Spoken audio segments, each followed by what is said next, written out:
Ladies and gentlemen, the Madness Entertainment Group presents Puts the Comic Artist Hour with Les Garner.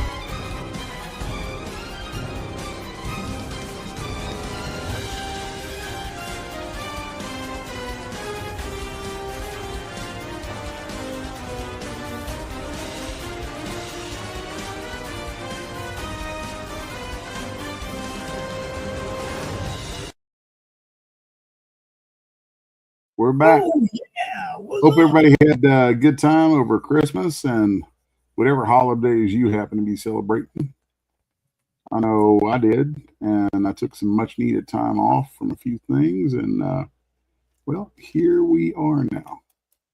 And I am on here doing.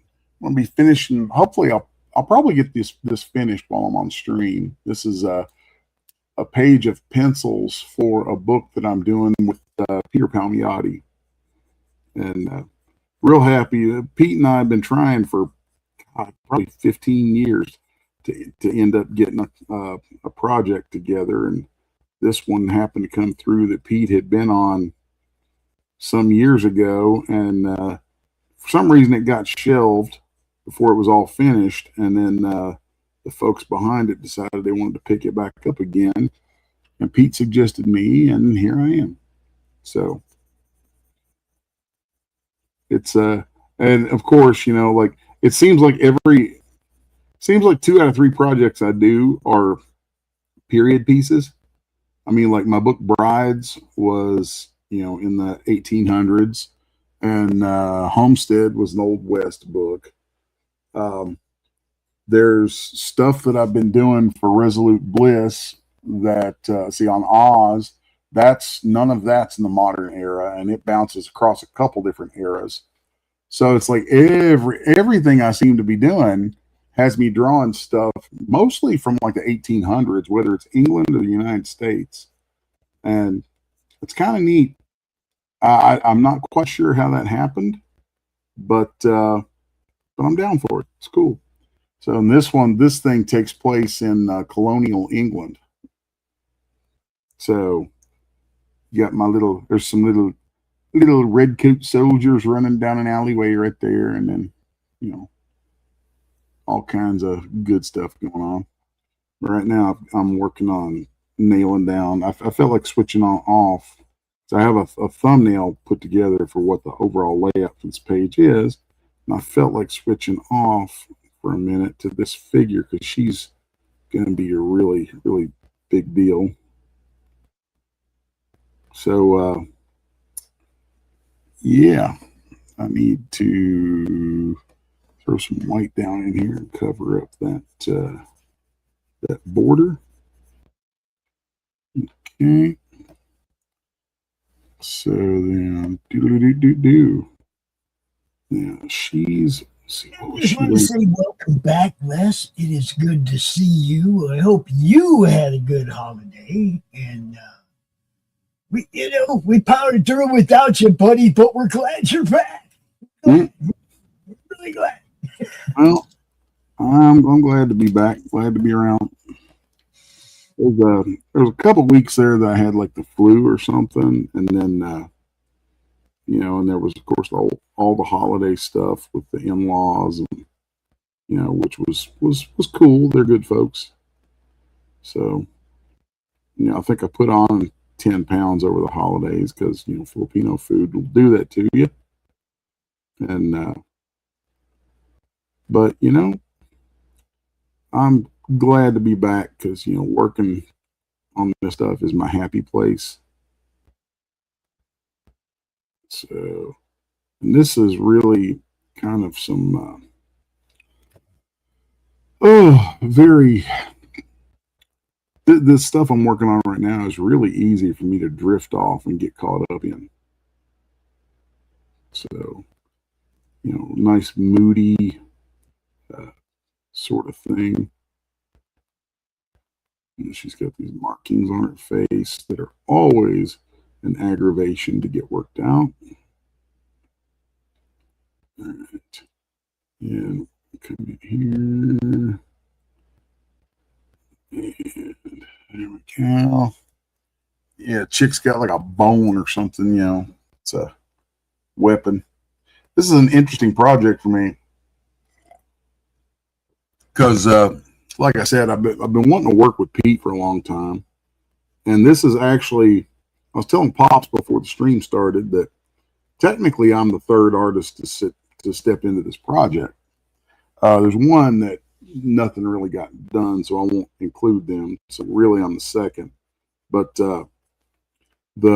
this book was originally out from Image back in 2003, and for some reason they ended up killing it and didn't finish putting it out.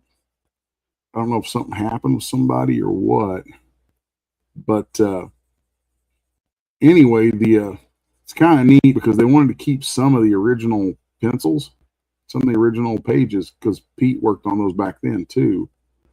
And so I get to share an art credit on this with Jim Califor from the X-Men. Nice. Yeah, that's kind of nifty. You know, it's I always say, you know, show me your friends and I'll show you your future. And I was like, well, you know, I don't know if I call him a friend yet, but it's pretty cool to be sharing a book with an X-Men alumni, a couple of X-Men alumni, actually. Because X-Men were, you know, always one of my favorites. So it's pretty wild. Let's see here. I need to establish some forms here. There we go. And there we go. And shoom. Let's see. Boom, boom, boom. It's just going to come down like that. That. So, and there.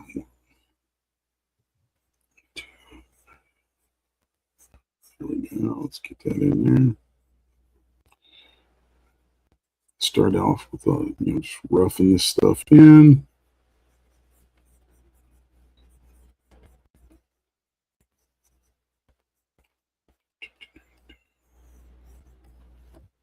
Let's look at my shapes here and see what I'm thinking about that.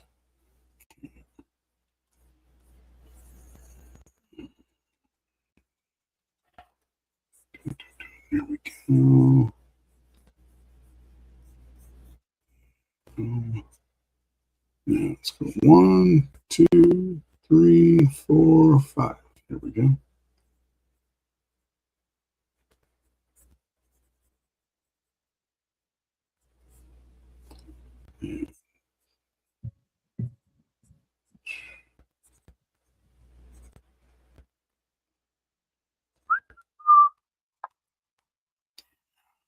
Just trying to get the loose stuff in here so I can have some idea where I'm going as things progress.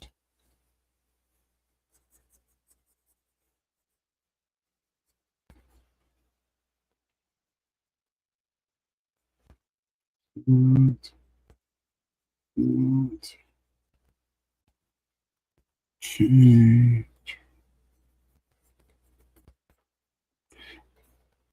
It's fun to do these kind of shots where, you know, you've got characters that are like locked up on each other.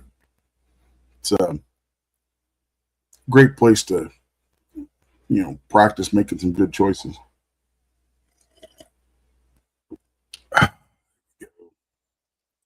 So I know I'm thinking there's going to be a lot of shadows coming from that arm cast across here. And since I'm penciling this, it's going to be up to Pete to decide on some things with the inks. So I'm just like, not always, like sometimes I'm actually filling in on my blacks by scrubbing it in, just because I'm half curious to see if he'll fill it in solid or if he'll hatch it out. Some of this I think would be kind of cool looking hatched out. All right, so now this chick's got a shawl draped over her. And we need to make sure that that's handled.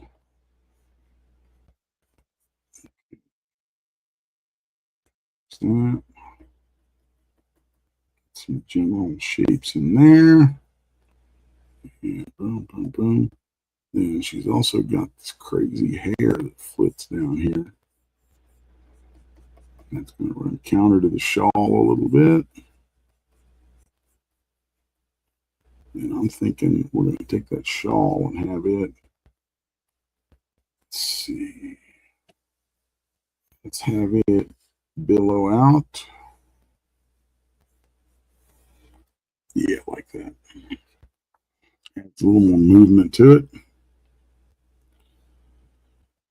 Ooh, la la la la la la. Okay, now let's go back to the kid. Let's see.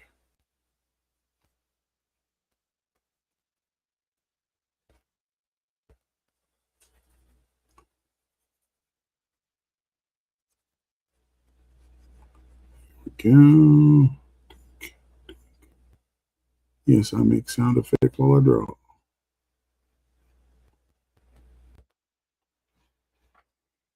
All right, I'm going to draw on through this because I'm going to shade that through. So her ear needs to be right in here. Then she's got this kind of thick black hair. So I'm going to give it a little bit of movement here with that. That may change before I'm done, but right now that's where that's going to go. Give this little bit of movement.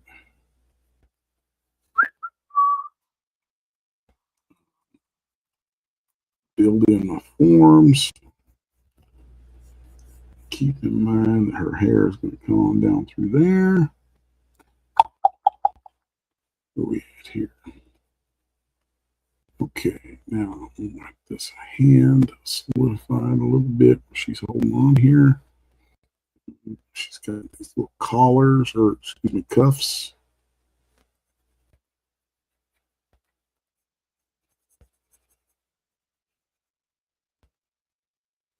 There we go.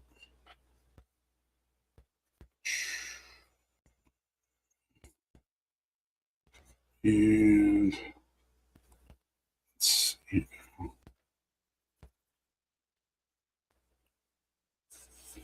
Let's just look at this in terms of shapes of shadows. See, there's going to be one. And so let's just grind that on in there. Now we'll throw a white in here. Suss that out a little bit. There we go. Doodly-doo-doo-doo. Okay.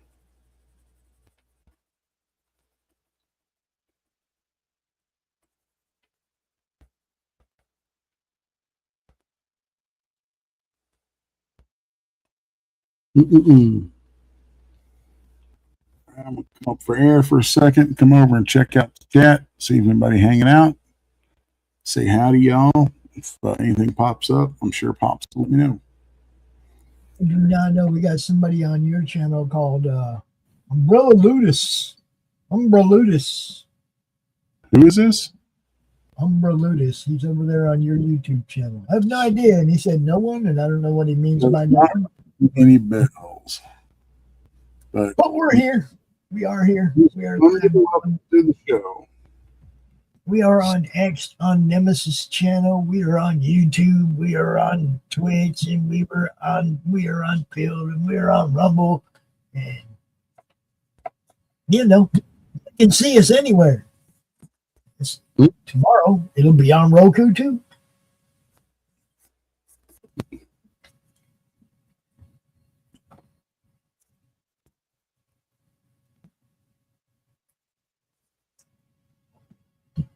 Yeah, it's funny. So, go ahead. Go ahead.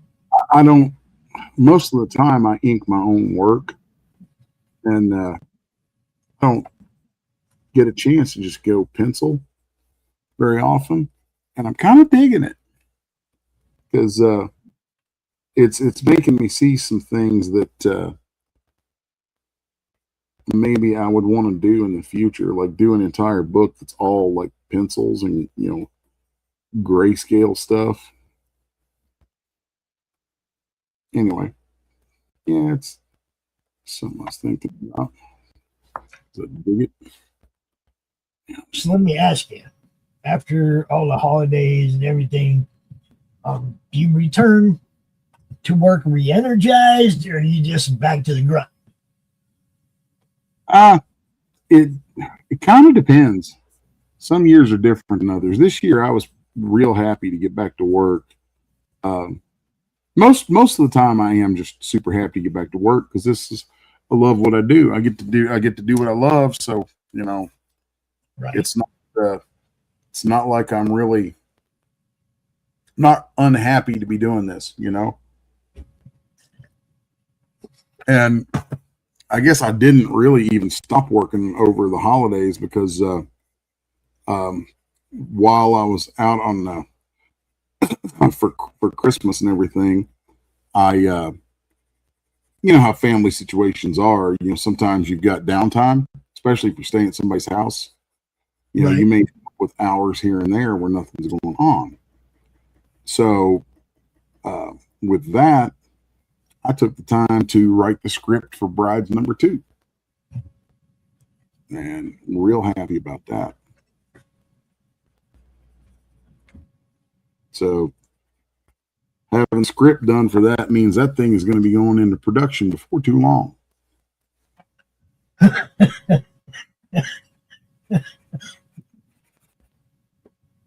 So is it going to have a Christmas flavor? No. Since you wrote it during the holidays? Not really. But it's going to be, I can tell you from the script of Brides number 2 that it's way bloodier than the first one. Way bloodier. Like the first one does a lot of world building, sets a lot of stuff up, and then the second one knocks it down. So, I'm very happy with where the first one turned out plot wise. And yeah, writing actually what's funny is I got so into it writing number 2 that I damn near wrote number 3 as well.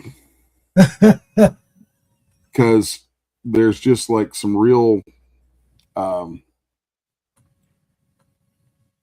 there were some directions that as number 2 fleshed itself out a little bit. I had a general idea in mind of what it was going to be, but it always changes once you actually start putting the words down.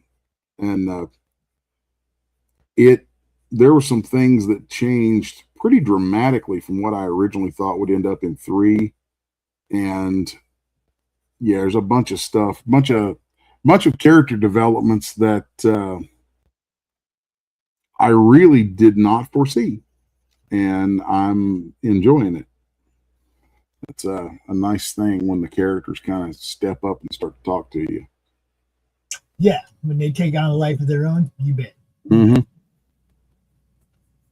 And that's what you want. you want something that's good enough to test your imagination. And if you can't test your own imagination, it's like hard to get places, At its heart, Brides is a vampire book, even though the main character is the Bride of Frankenstein.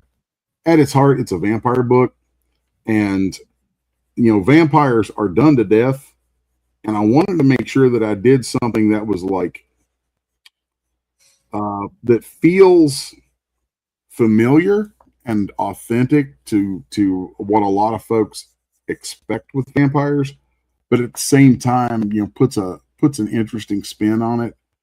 And one of the big things that I nailed down is, and this will come really in the 3rd book, is the origin of like all the vampires. And like it's not overly complicated, but it could get that way if I let it. But yeah, there's a whole, you know, part of the fun of vampires. Of course, I'm an old role playing game guy, so you know, Vampire the Masquerade was like one of my favorite games ever, and I wanted to incorporate some influences from that without actually just, you know, ripping it off.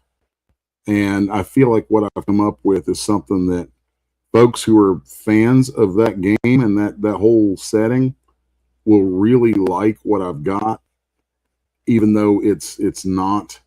It'll remind them of it without being a ripoff.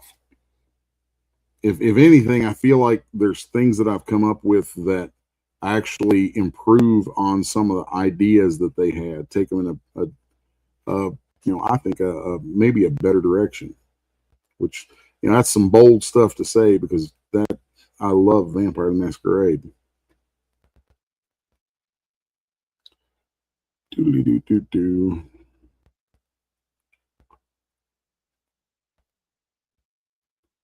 All right, kid. Let's see now. Where's this kid going now? Oh yeah. So I've got another one of these little doodads put on here.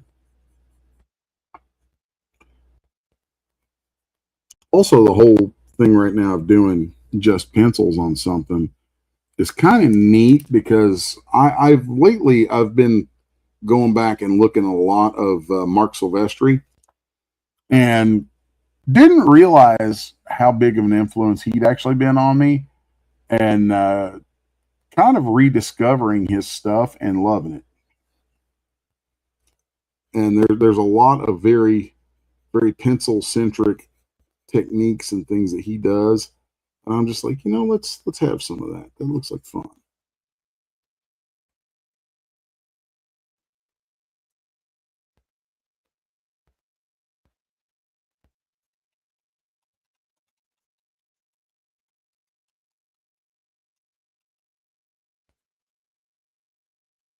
Mm-mm.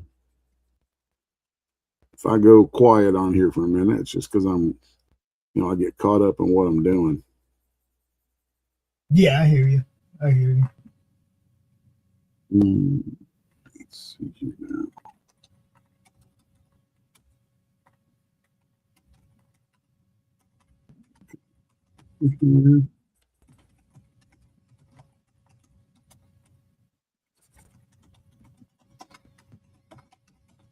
He's going to kill me for not necessarily delineating some of this stuff, but like I said, I'm really curious to see what he'll do with inking something like this. And I think it'll be, he and I have talked about our respective influences, and both of us, you know, are big Bernie Wrights and, you know, nuts. And I'm hoping that this gives him a chance to really channel some of that.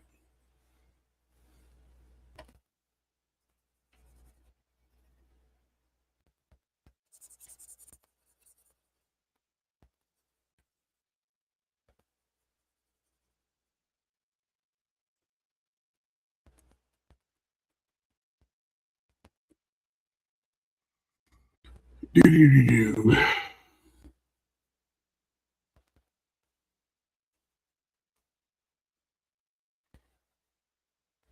That's better.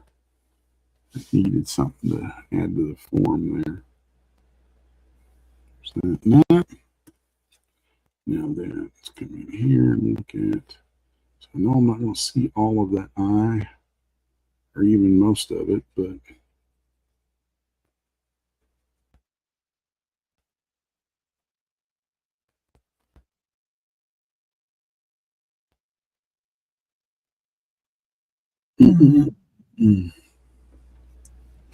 Couple more uploads, and I'll be ready to go back to work as soon as this show's over. Hooray! Hooray! Hooray! Hooray!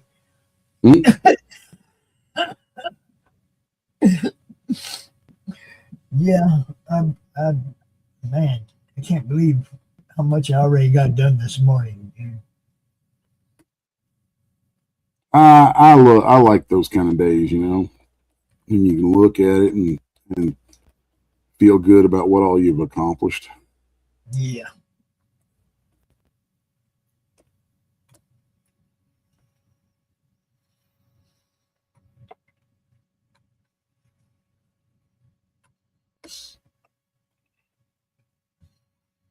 think I want to make this come up off here a little bit. Carry the fringe from that shawl up a bit. Add a little more movement to that. There we go. There's that. Okay.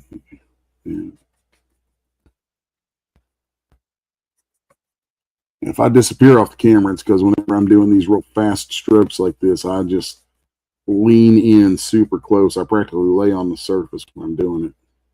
Oh, it's okay. You do that, and then the glare off your head just like blinds us all. We can't see what you're doing anyway. I shouldn't be glaring too much. I got some stubble on there today. Getting time for a fresh shave. Do you handle that, or does the wife come and just run the razor over it real quick every day? No, I do that myself. Yeah. She's helped me a couple times, mostly like right after I got out of the hospital, but you know, that's a me thing. Yeah, I'm not good at letting people near me with scissors or knives. If you want to know the truth. It's respectable. There's so many times I've paid somebody to cut my hair and regretted it. That I wouldn't cut it at all. I had it on top. I don't like people coming near me with scissors because they gonna fuck something up. Yeah, if I had my hair, I wouldn't be cutting it. Nah, what's up, Ghost Pepper? Popping in over on Pilled. I see you, brother.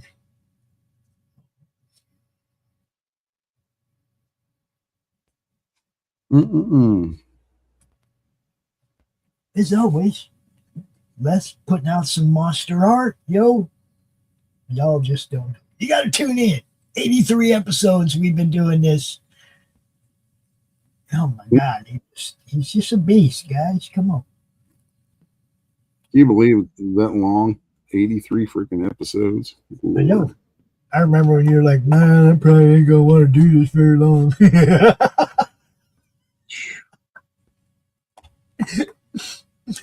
But there's so many times. Oh, let's see. We got Ed Davis popping in chat. Say that looks amazing.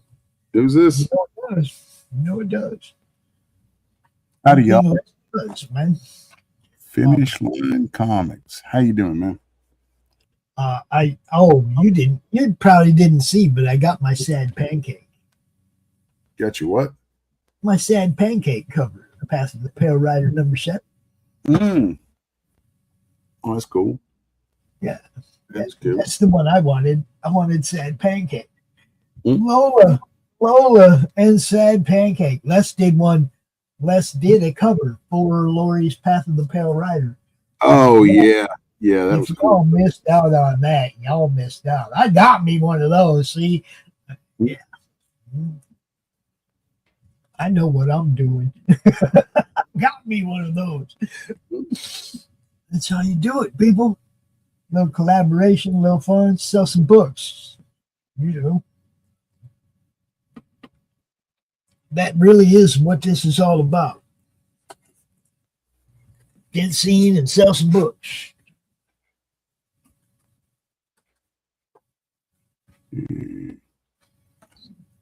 Now, if you're looking for a badass cover artist. What was that? I said, now, if you're looking for a badass cover artist, my boy Les got you. If he likes what you're doing and likes the price, I can get a badass piece of art for your book. I certainly try.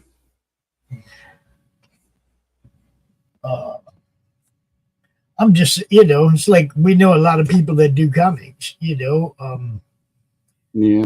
If you're looking for a variant cover that I guarantee you're going to like, and coming from somebody who has a solid fan following and does a lot of work on a lot of other decent books, come on.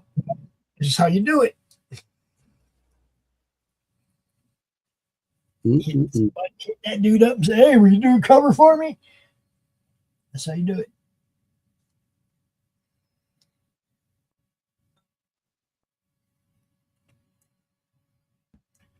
See, I did respect that. Right there for some of that Silvestri stuff I've been looking at lately is coming out.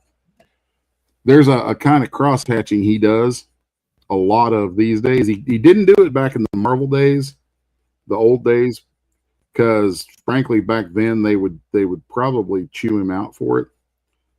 But it's got a very Bernie Wrightson feel to it, and I love it.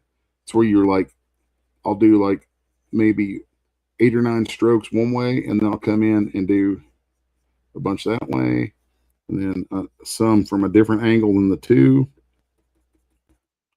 and then let it peter out as it goes.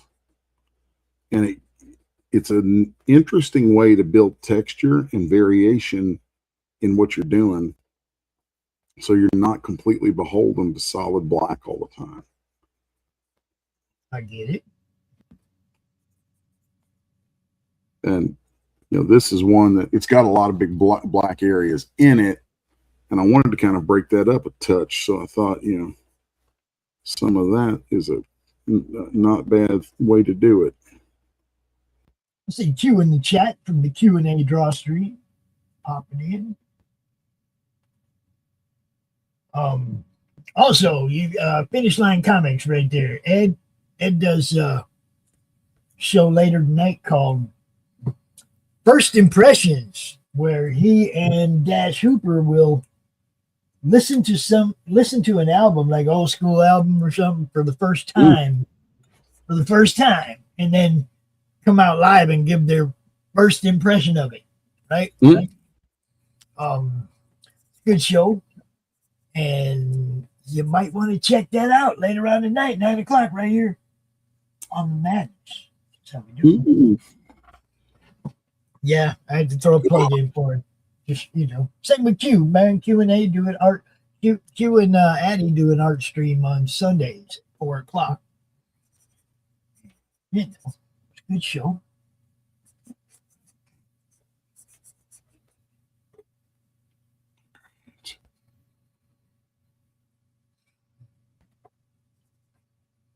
We do have a lot of good shows on the net. There's no doubt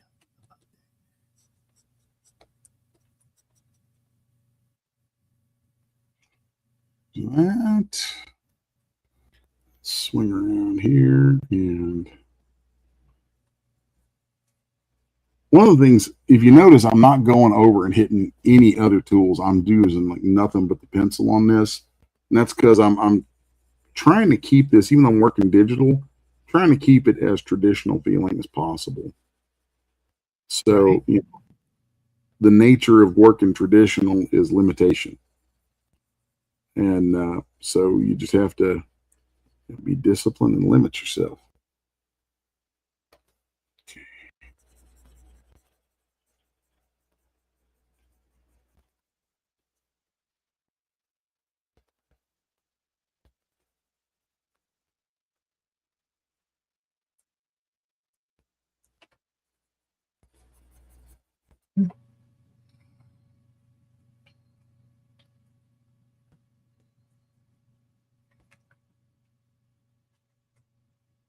So you just got a whole bunch of stuff you got to do all the time. That's what it is. What's that? You just got a whole bunch of stuff you got to do all the time. That's pretty much what it is. Yep. I mean, in the last week, I've drawn like 15 pages, done 2 more paintings, and done pre-press for a couple of books. It's constant. And Dustin from the Thunder Nerd says, "How's it going, Les?" Howdy, y'all. Yeah, it's been super busy, but I wouldn't have it any other way. It's the Thunder Nerds, They do 3 shows on the network, and he's always there for more. Dustin Solid, Masters of Thunder Nerds, Thunder Nerds Ho! Yeah, those guys. Add on for a minute. The if any folks are following me on Facebook, they probably saw this the other day. I posted an update about my recovery. 9 months ago was the last time a therapist did the pegboard test with my left hand, see how fast I could, put all the pegs in place. And that poor hand was at like 5.5 minutes 9 months ago. Well, I got one of those pegboard, exercise things for myself. Been working with it, and 2 days ago I got it down to 48 seconds. Nice. So that's nearly 5 whole minutes shaved off of that time. A lot of people won't realize what that means, but to you, it's a big deal. Yeah. Because that's the ability to take this hand and actually squeeze things with it, pinch and use stuff, manipulate things. It's a big deal. Pinch strings and stuff. Yes. All right. Now I'm gonna break my rule here for a second and use one of these fine digital tools, because I don't want to waste too much time scrubbing in this dark area here, but I want to see it scrubbed in. So I've got this pencil set up here that actually drops multiple strokes. So I can fill that in and then switch back, because I'm going to come back in here and do some white through this,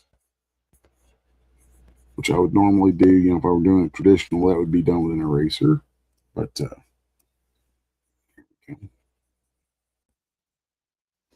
so trying to use the shadows, like there's a kind of a thought process, it's like light, dark, or light, dark, light, dark, so that as you build those different layers of light and dark, it'll send your eyes across the piece. And I try to do that all over the thing.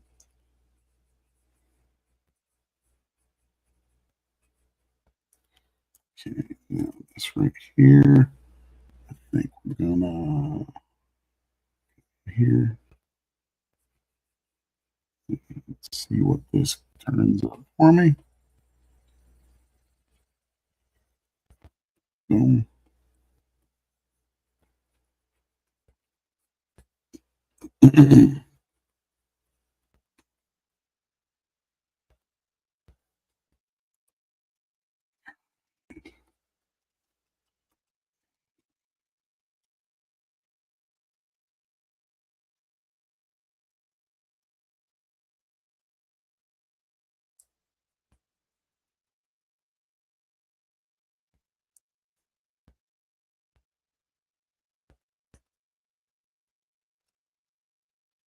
All right.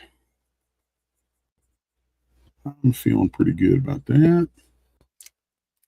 Let's come in here and get a little bit of fringe in here. Q.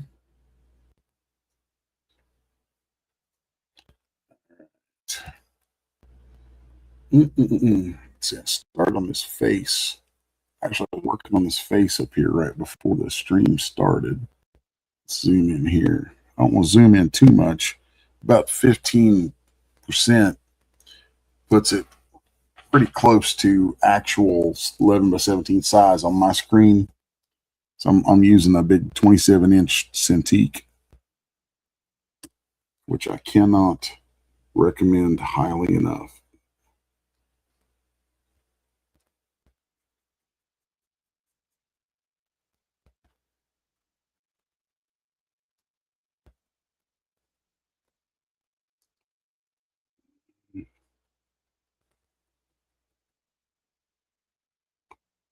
Let's see here now.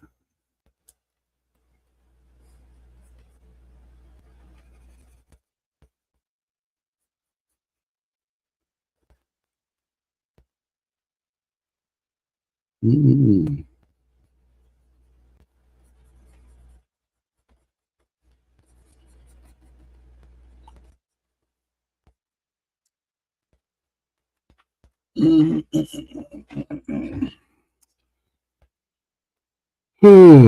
Yeah, getting Man, in sometimes I forget to talk watching you draw too. some. I mean, I just get going and it just gets lost. You know? I mean, it's probably weird to some people just how quiet my days are, but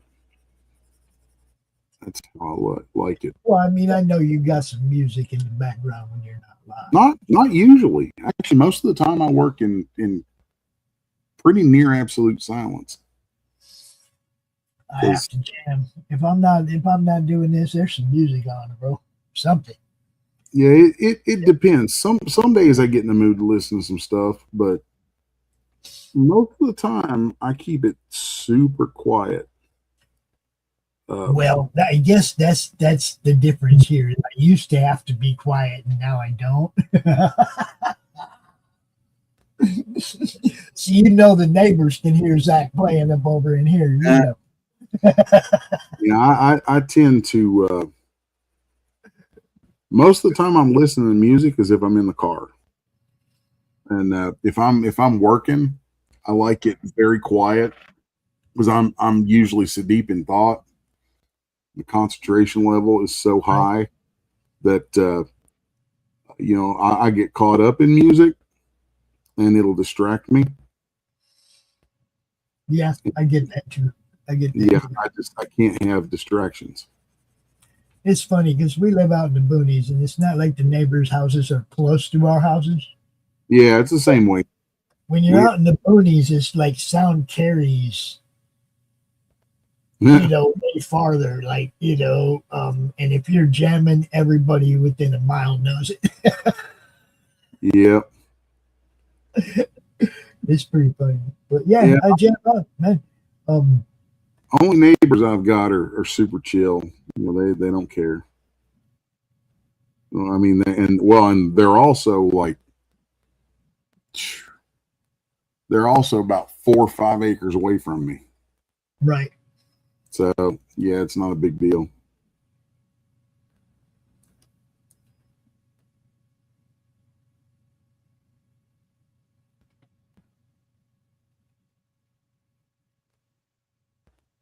Mm-hmm.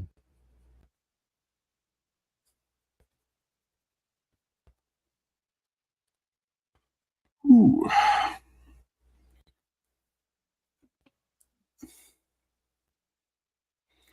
One thing I'd say to anybody who wants to draw comics is if you have the remotest thought that drawing the same people and same stuff over and over and over and over might drive you a little bit crazy, don't do it. That's great. Because I don't know how many dozens of times I've drawn this little girl right now. And yeah, she said, you just dropped in. He's wanting to know which book this is for. What? This is for a book called Faction Paradox. I know I worked on another book with Paradox. That's sole title was the word Paradox, but this is unrelated. It originally came out, a couple issues of it came out all the way back in 2003 from Image.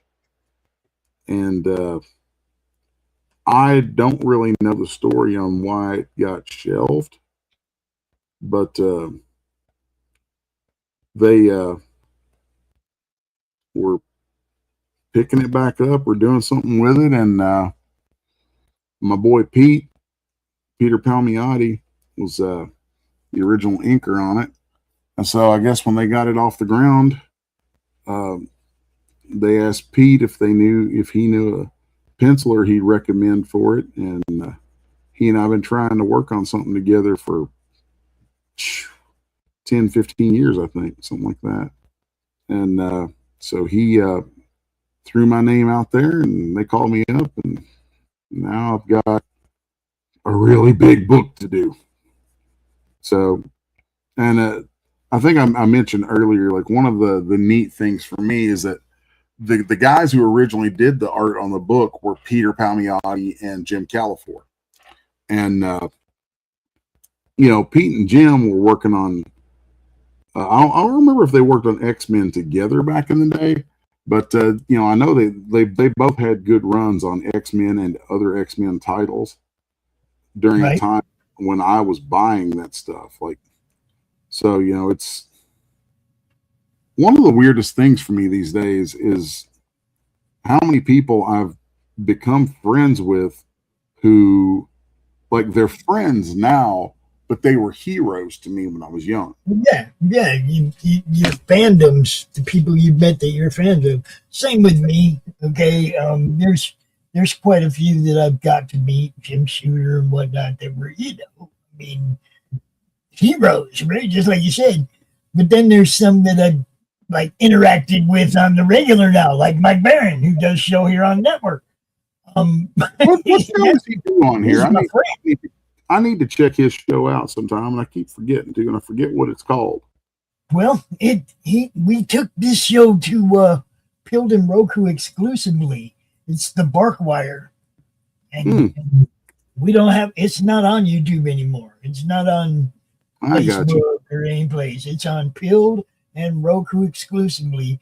And Mike Barron, dude. But I mean, that's what I'm talking about. He's what you were just saying. He's a friend of mine now. He was the guy who wrote Punisher. You know? Oh yeah. No, like he was the guy who wrote the Badger when I'm back in my when I didn't know anybody, and these were my fandoms. Oh, dude, it freaked me out one day that I got like not just like a little automated birthday thing, but like I got an actual birthday message one day from Mike, and I was just like, and I replied to it. I was like, "Is this seriously you?" And he's like, "Yeah." I'm like, "Hey, what's up?" Yeah, like holy crap. When I first met Mike, it was way back during the first Florida Man book when he was being canceled.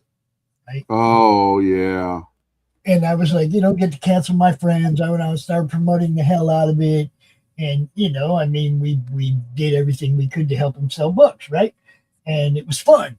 And he became a friend. And I started doing the CRoM Con. I'm like, I send him a message. I'm like, hey, man, you know, you want to come out on CRoM Con? I think this was for CRoM Con 2, you know. I'm like, you want to come out for CRoM Con? And he replied with his phone number. And he's like, call me, Pops. You know? And it was like, Mike Barron just gave me his phone number. All right. Isn't that funny? You know, it's like, he could have just said, you know, send me, messenger fucking call or whatever, right? But no, he sent me his phone number. He's like, call me, Bob. And I'm like, okay. So I called him. And we talked for like 2 hours, you know? And it was like, damn, I like this guy. And I think he appeared on almost every single CRoM Con after that. He might have missed 1 or 2 out of 39, you know? I mean, and he's done a couple different things with the network and whatnot. Comes on shows all the time, and now does a show of his own. That's a Madness production that you got to go to Roku to see, unless you are one of the people who follows Pilled.net. We also have a Madness channel over there, and Mike's show is shown there too because it's a free speech platform, and you don't have to bite his tongue.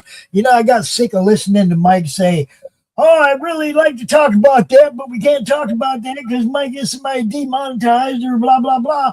And it was like, Mike, I don't want you to have to say that. I want you to be able to say whatever you want. So why don't you drop the YouTube part of this? You know, let's like cut the Google overlords out. We'll put it on Pilled and we'll put it on Roku. And he tapes the shows so that we can drop them in both places at the exact same time, 7 o'clock Friday night.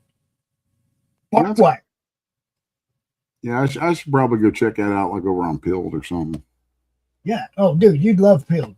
It's a great platform. It's a free speech platform. And it's like, you got everything over there. Flat earthers, all of it. It's crazy. I mean, it's you know, you find the stuff you like just like any other platform, right? Oh, You yeah. know, there's an art category. We're not the only art people over there. They got all kinds of different stuff going on, music, everything. And it's you know, um, it's an awesome platform. I like it. Well, that's cool, man. Yeah, Mike is somebody I really hope, you know, before either one of us gets too old to actually accomplish it, I'd really like to do a book with him. Well, see, then you need to get something together with him now, and I would love to help make that happen because that's what I do. Yeah, I'd like. I know right now I have like 3 different publishers I'm working with on stuff. Who, if I came to them, was like, "Hey, I'm doing a book with Mike Barron. You guys want it?" They'll be like, "Yes." So, you know, but no, I mean, he's probably got his own thing too. So, Oh yeah, I mean he's got Barron Comics. You know, I mean, oh yeah, BarronComics.com, I think. But I mean, he's got so many different titles of his own, and then stuff he does with other people and for other people. He writes one of Ripa's books. You know, I mean, Mike's a writing fool. He writes all kinds of stuff all the time. You know, and it's like I used to tell him, you know, I was like, he'd come on the show and I'm like, okay, let's talk about the 3 things you can talk about and hint at the 8 things that you're working on. Because he always had his fingers in so many pies, man. He's always doing so much. And that hasn't changed. He's just like you, just on the writing side of it. He's writing everything. But it would be really cool if you and him got together and did something. And I would absolutely love to work with him. I will hit him in that direction, and then I'll give him a little nudge, wink, wink next time I talk to him. Yeah, man, me and him need to get hooked up because I think, I mean, I love his work, and I think as fast as I am, I think he would probably. I don't know if he's familiar with my work. I mean, he knows me, but I don't know how much he knows of my work. But I think he would dig my work quite a bit. So, and yeah, it might be something that could happen. I'm sure he'd like your work. I mean, he's doing a Western supernatural book with Pat Broderick drawing right now. So you know, I mean, he's jumping all over peanut butter right there. Everybody knows that. I love doing Western stuff. And that's what I mean. It's like there's you know, he's got so many different things he's doing. It's crazy, you know. That's what I mean. It's like he got the biker God book. He's got this book. He's got that book. You know what I mean? He's doing so much all the time, and it's like, you know, he's got ideas he hasn't found an artist for yet. You just know it. I would love to be that guy on something, just because. I mean, you know, they say don't meet your heroes, and I get that because I've met heroes who turned out to be complete turds, but. Yeah. I'm pretty confident that he would not be one of those, you know. Mike's cool as hell, man. Since the first time I talked to him, it was like, yeah, you know, and right away felt like a friend, not like somebody I might work with down the line, or you know, a guest on the show. Just like he was a guest on a lot of shows. He come around a lot. We talked on the phone a lot. We still do, you know. I mean. Mike's one of us, man. He's madness. You know, has been for a long time. I like it that way. But yeah, there's so many things I would love to do with Mike, but I stay out of Mike's way when it comes to his creative thing because he built that shit. He don't need me.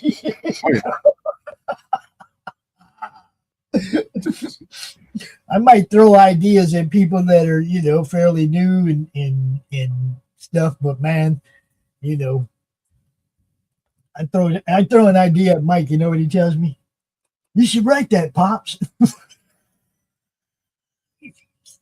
No, I shouldn't write that because it would not come out good. But if you wrote that, it'd be awesome. I ain't no writer.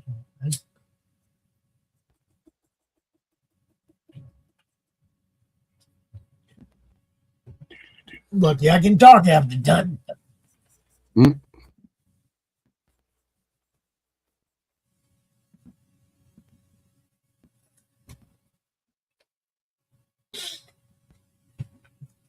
And yeah, you have experience with voice to text, right? How much of Yeah. a pain in the ass would it be to try and write a book, voice to text? Well, I just did it, so. Yeah, and how much like you editing and shit back and forth? Like, how well does it understand you? How much do you have to I've fix got its my fucking mistakes? I've got You know what I mine mean? trained up pretty well.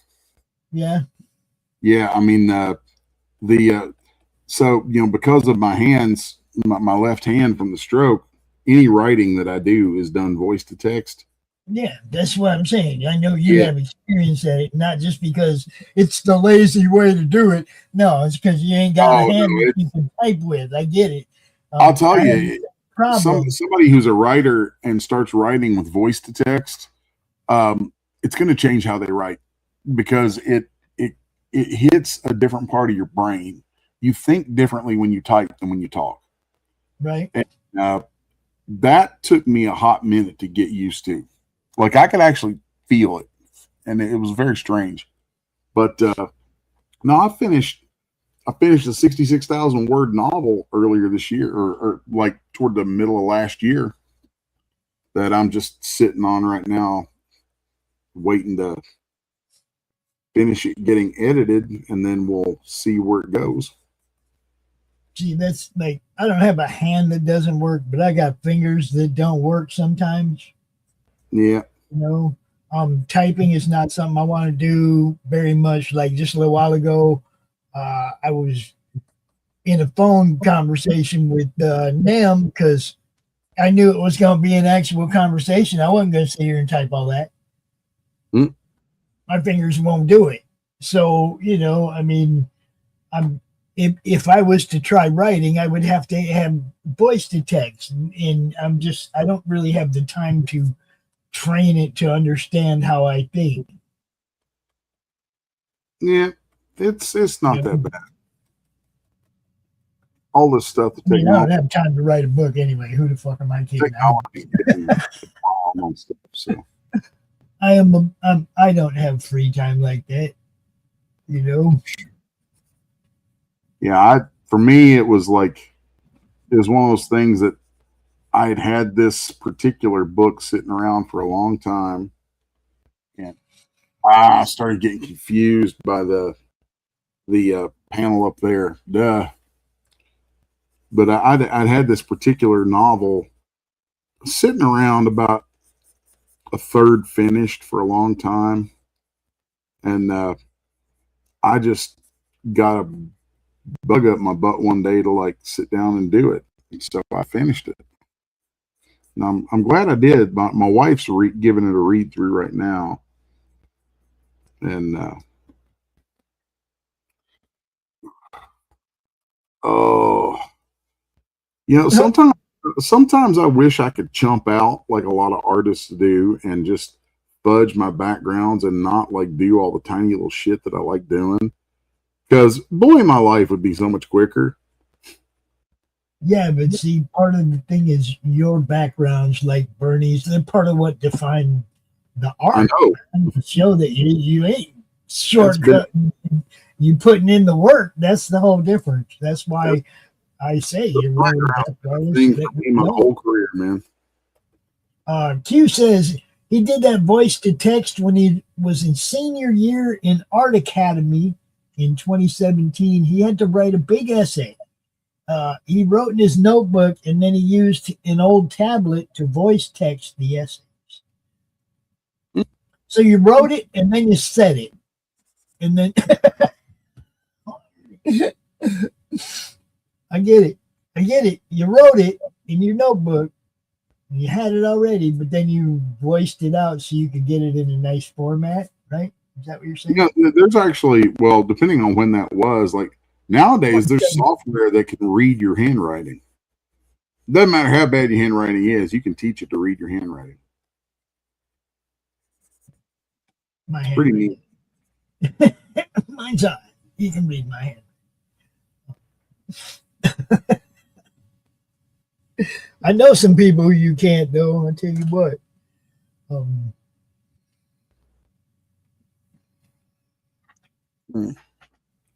Whew. We're getting about that time, ain't we? We at the hour, exactly. Like I sit here drawing, and I can tell when I have sat in the same position for an hour because my ass starts to hurt. I'm like, oh, it's time for my hourly stretch. Yeah, it is that time.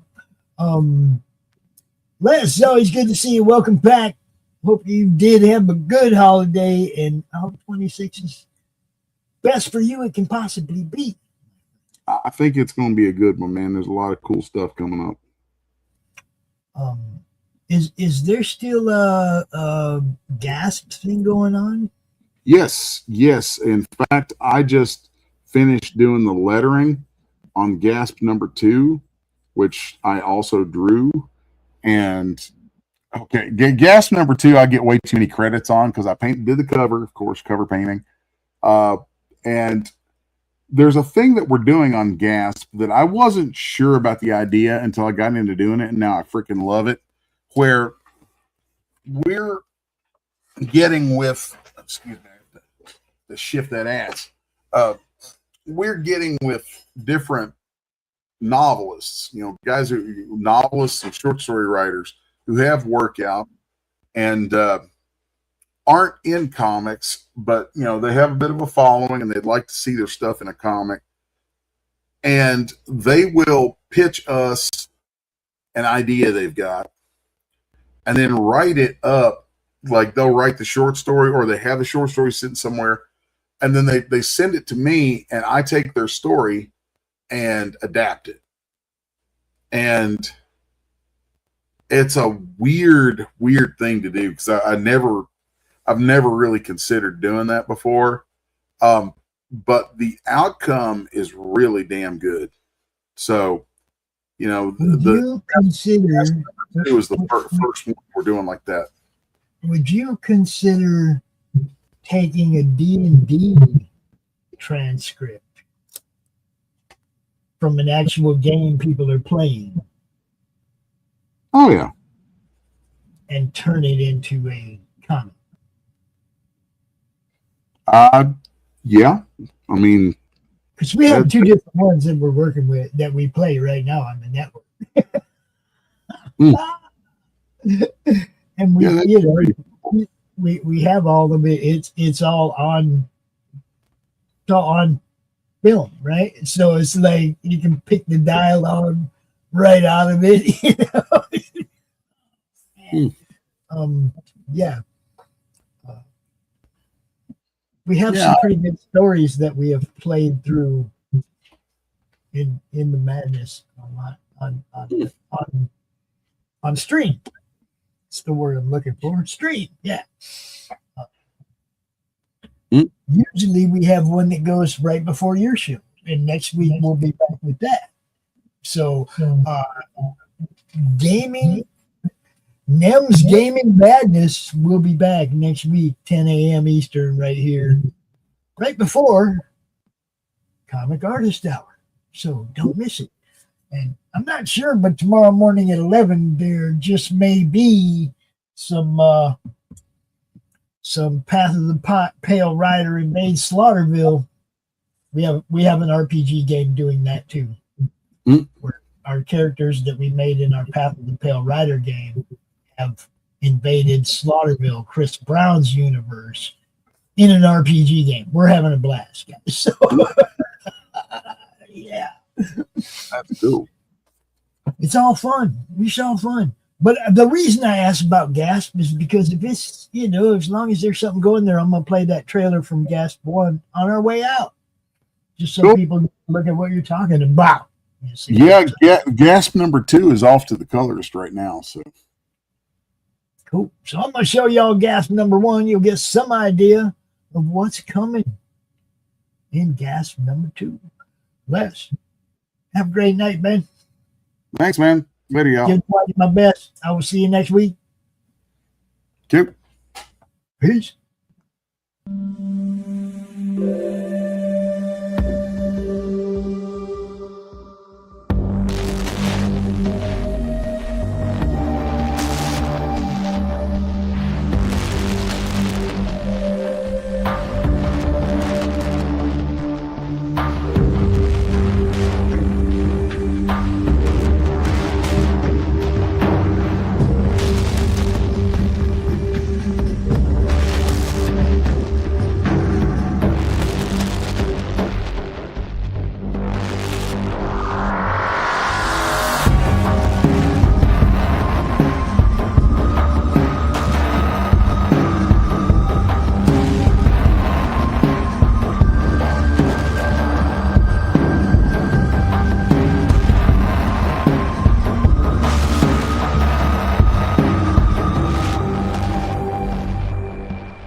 In a world where sequels and prequels and derivative slop rule the TV and movie landscape, one magazine dares to make fun of them all.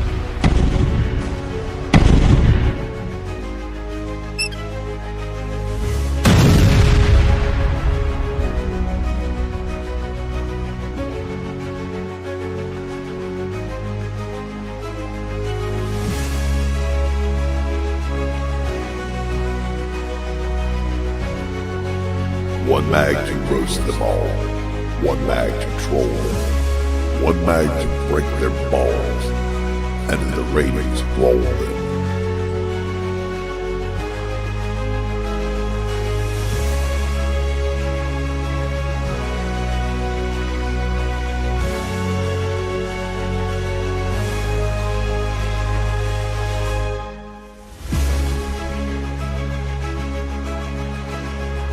Cut!